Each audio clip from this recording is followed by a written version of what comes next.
right, Laddling Leopards, our first round winner of Too Many Toys versus Baby Tamer is Too Many Toys. And our first round matchup of Jangles versus the Three Little Pigs, winner is the Three Little Pigs. That means our Elite 8 matchup in round 2 is Too Many Toys by David Shannon versus the Three Little Pigs and the Somewhat Bad Wolf by Mark T. Too Many Toys by David Shannon.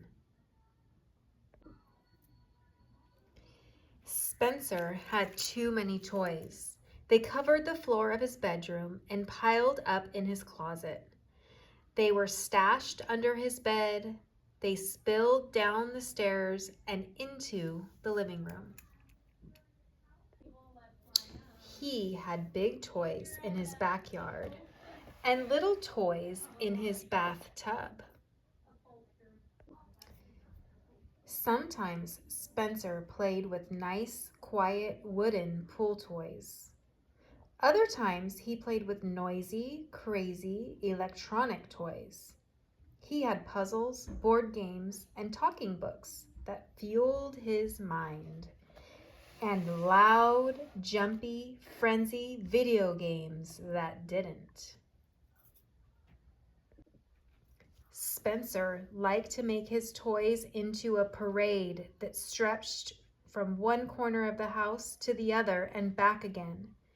There is an entire zoo of stuffed animals and a gigantic army of little action figures. He had a fleet of planes, trains, and toy boats, and a convoy of miniature trucks and cars. He also had lots and lots of musical instruments, art supplies, and alien spaceman weapons. Everyone gave toys to Spencer. Of course, his mom and dad did, but so did Grandma Boo Boo and Poppy and Granddaddy and Auntie Meme and Uncle Fred and Cousin Drew. They gave him toys for every holiday, even the 4th of July and his birthday. He also got toys from all of his friends on his birthday and on their birthdays too when he went to their parties. He got toys at the drive-in with his kid burger and at school for having lots of peace person points, and at the dentist and the doctor when he didn't squirm. That's a lot of toys.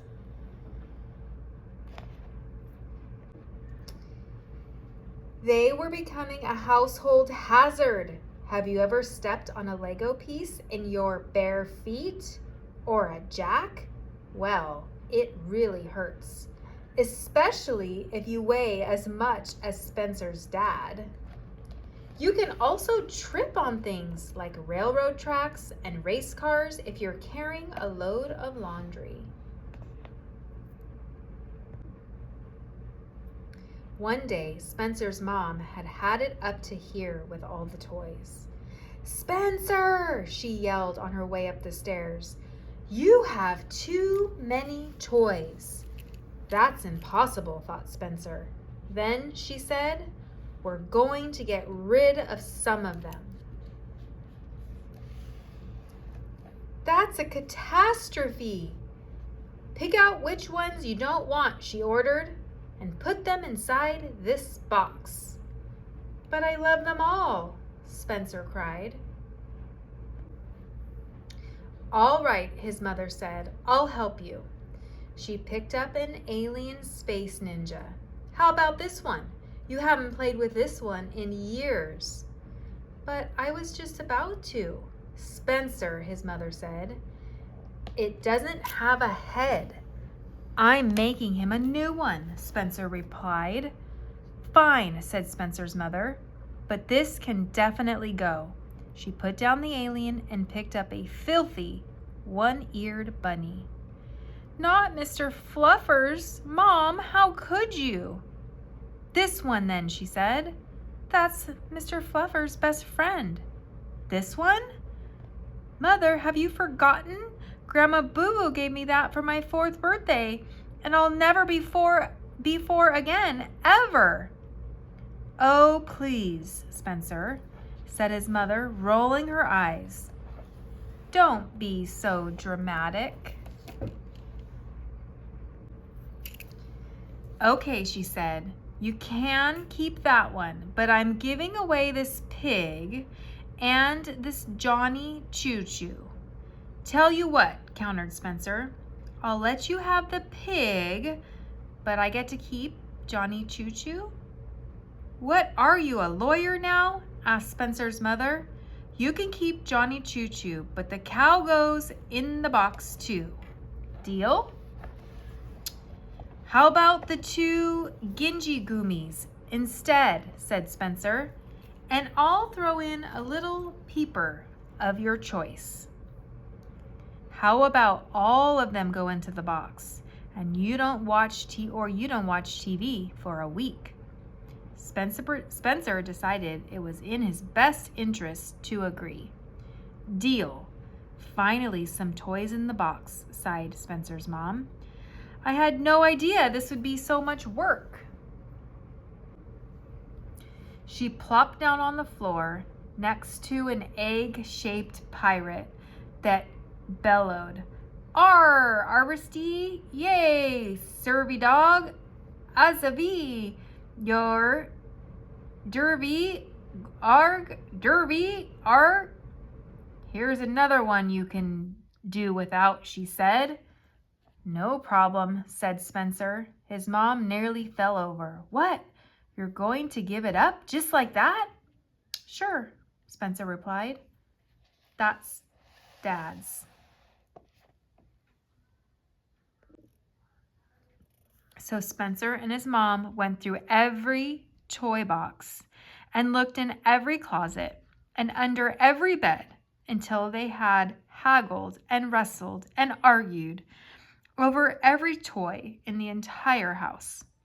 Finally, they were finished, and his mom had a cup of hot tea and a short rest. Then she went upstairs to begin loading the toys into the car. But instead of a nice, neat box of toys all ready to go, she saw a big, messy pile of toys all over the floor. "Spencer!" she screamed. "What have you done? We had a deal." "You were right, Mom," Spencer called from his bedroom. "I do have too many toys, but we can't give away this box." It's the best toy ever. The end. The Three Little Pigs and the Somewhat Bad Wolf by Mark Teague. To Lilius and Ava, you heard it first. Once there were 3 little pigs. They lived on a farm as most pigs do, and were happy as most pigs are. Then one day, the farmer told them that he and his wife were moving to Florida. He paid the pigs for their good work and sent them on their way. "Let's buy potato chips," said the first pig. "Let's buy sody pop," said the second pig. "Let's buy building supplies," said the third pig, who was altogether un-pig-like. Reluctantly, the others agreed. The first pig decided to build a straw house. Since straw is cheap, he had plenty of money left over for potato chips. The second pig decided to build a stick house. Sticks are practically free, so he had lots of money left over for sody pop. The third pig decided to build a brick house. She spent all her money on bricks and mortar, but the man at the hardware store gave her a sandwich. Soon the straw house was finished. It was dusty and musty, but the first pig did not mind. He rocked in his hammock and ate potato chips. Soon after, the stick house was done. It was small and there was no room for a bathtub, but the second pig did not mind. He took a mud bath and drank sody pop. Brick by brick, the third pig worked hard on her house. Sometimes the other pigs would come by to watch. They had a wonderful time. Finally, the brick house was finished. It was big, beautiful, and strong. The third pig was very happy. She filled a basket with vegetables from her garden. The next day, a wolf came to town. He was very hungry and somewhat bad. He went to a donut shop, but it was closed. He went to a hot dog stand, but it was locked. Finally, he went to a pizza parlor, but he wasn't allowed in. He left in a very bad mood. Soon he came to a straw house. It smelled like pig. "I like pig," he said, not in a friendly way. He banged on the door. "Who is it?" called the first pig. "The wolf. Open up or I'll blow your house down." "I think the door is stuck," said the pig. So the wolf huffed and he puffed and he blew the house down. "I can't believe that worked," he said. He had never blown down a house before. Quickly, the first pig got on his scooter and he sped away. The wolf moved on, hungry but confident. He came to another house, this one built out of sticks.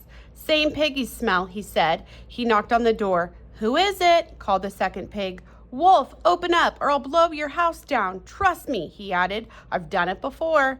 "I think the door is jammed," said the pig. So the wolf took an enormous breath and he huffed and he puffed and he blew the house down. "I'm amazed that works," he said. Meanwhile, pig number 2 got on his bike and rode away. The wolf was still hungry, very, very hungry. The hungry wolf came to a very beautiful brick house. He noticed a familiar scooter and bicycle, and the house reeked of pig. The somewhat bad wolf rang the doorbell. "Who is it?" called the pig. "The wolf. Open up or I'll blow this house down." "Oh no," said the pigs, "not now. We are watching our favorite show." The starving wolf took a humongous breath and he huffed and he puffed and he huff puffed and he puff huffed and he huffy puff huffed. After the huffing and puffing stopped, the third pig said, "Do you think he is still out there?" The 3 pigs looked through the window and saw the wolf collapsed on the lawn. "Look at the poor guy," said the first pig. "He's exhausted. Maybe he needs some potato chips." The second pig added, "And some sody pop." The 3 pigs revived the wolf with some smelling salts and invited him in. The somewhat bad wolf was embarrassed. "I was so hungry I could not think straight." "Have a potato chip," said the first pig. "Have a sody pop," said the second pig. "Never mind that stuff," said the third pig. "Dinner is almost ready."